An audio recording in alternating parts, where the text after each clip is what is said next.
Huli ang isang babae sa Valenzuela na umano'y utak sa pagpapapatay sa kanyang dayuhang mister noong 2023. Ang nagturo sa kanya mismong ang dalawa niyang kasabwat.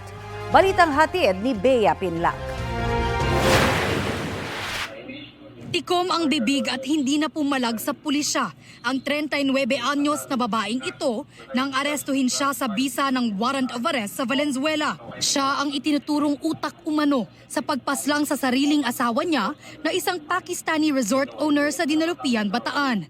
Ayon sa pulisya, May 2023 nangyari ang krimen. Merong dalawang lalaki na nagpanggap na nag-inquire or magiging customer nila doon sa resort at humihingi ng assistance. Habang ina-assist niya nga itong dalawang customer, doon nga siya pinagbabarel.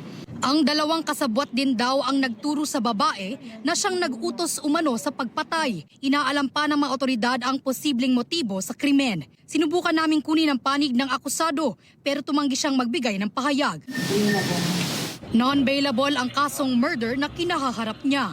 Bea Pinlac, nagbabalita para sa GMA Integrated News.